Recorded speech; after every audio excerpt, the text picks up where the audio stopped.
Záverečná práca, či už diplomová alebo bakalárska, musí spĺňať množstvo požiadaviek a formálnych náležitostí, ktoré získate od vedúceho školiteľa alebo od univerzity.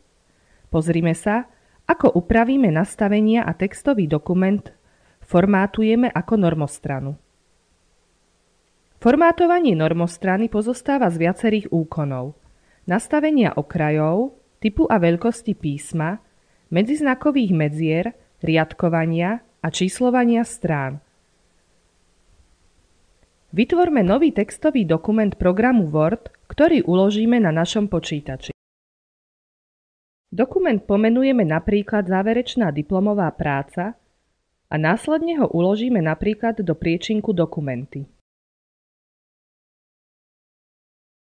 Ako prvé si nastavíme okraje. V karte Rozloženie strany klikneme na príkaz Okraje. Z ponuky vyberieme položku Vlastné okraje. Zobrazí sa nové okno s názvom Nastavenie strany.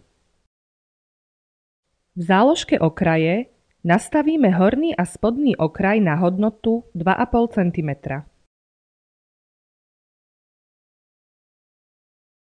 Pre ľavý okraj nastavíme hodnotu 4 cm a pre pravý okraj hodnotu 2 cm. Orientáciu ponecháme na výšku. V záložke Papier ponecháme prednastavenú štandardnú veľkosť kancelárskeho papiera formátu A4. Nastavenia potvrdíme kliknutím na tlačidlo OK. Okraje a formát strany boli upravené. Ku oknu s názvom Nastavenie strany sa dostaneme aj kliknutím na symbol malej šípky v pravom dolnom rohu sekcie Nastavenie strany. Teraz si nastavíme typ a veľkosť písma. V záverečných diplomových prácach sa väčšinou používa typ písma Times New Roman a veľkosť 12. V žiadnom prípade sa neodporúča používať ozdobné písmo. Typ a veľkosť písma si nastavíme v karte Domov a sekcii Písmo. Kliknutím na malú šípku a položku Typ písma z ponuky vyberieme Time New Roman. U položky Veľkosť písma nastavíme hodnotu 12. K pokročilým nastaveniam písma sa dostaneme aj kliknutím na ikonu šípky v pravom dolnom rohu sekcie Písmo. Niektoré vysoké školy a univerzity dovoľujú používanie medziznakových medzier. Tieto nastavíme v okne Písmo pod záložkou Spresnenie.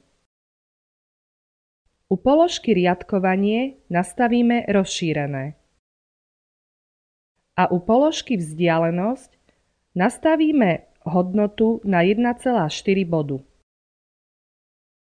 Keďže chceme, aby uvedené zmeny boli aktuálne v celej diplomovej práci, musíme si ich nastaviť ako predvolené. V spodnej časti okna Písmo klikneme na ikonu Nastaviť ako predvolené.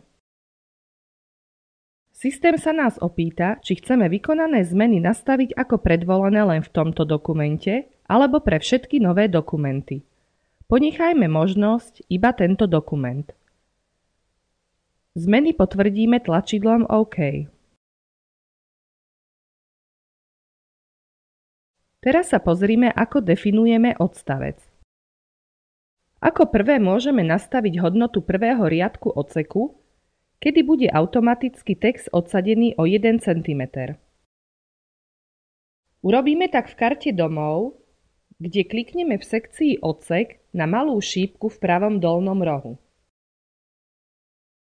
Zobrazí sa okno s názvom Odsek, kde v sekcii Zarážky u položky Špeciálne zvolíme hodnotu prvý riadok.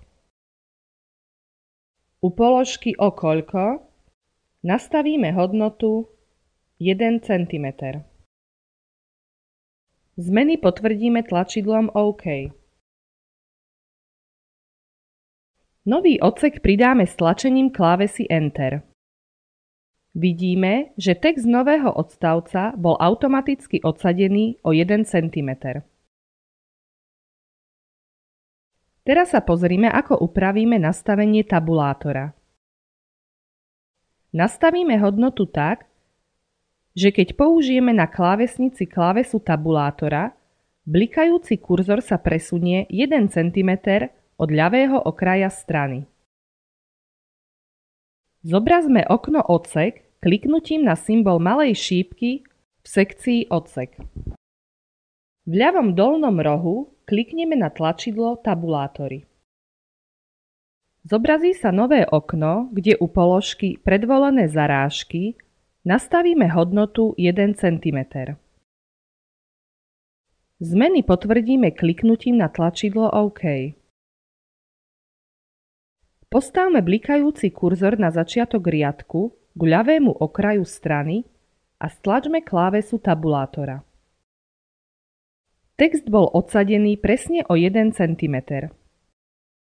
Takto sme upravili nastavenie tabulátora. Pozrime sa, ako nastavíme riadkovanie, teda medzeru medzi riadkami. Niektoré vysoké školy a univerzity povoľujú v záverečných diplomových prácach používať rozšírené riadkovanie. Rozšírené riadkovanie nastavíme taktiež v okne Odsek v sekcii Riadkovanie. Nastavíme hodnotu na 1,5 riadka.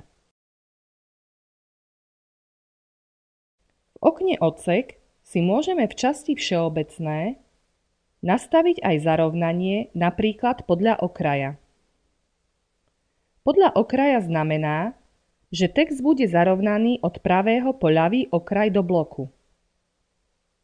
V prípade potreby budú rozšírené medzery medzi slovami. Aby boli naše aktuálne zmeny zohľadnené v celom textovom dokumente, nastavíme ich tiež ako predvolené.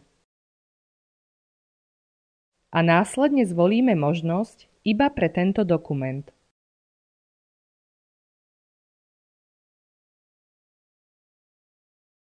Riadkovanie môžeme nastaviť aj v karte domov v sekcii Odsek kliknutím na ikonu príkazu Riadkovanie a medzery medzi odsekmi.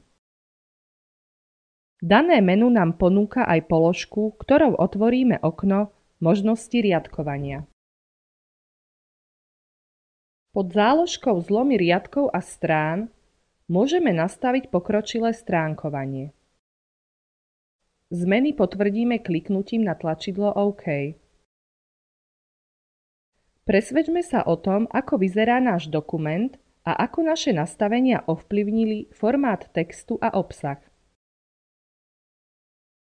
V tejto časti kurzu sme definovali normostranu, nastavili formát, okraje, typ a veľkosť písma, definovali odsek a riadkovanie.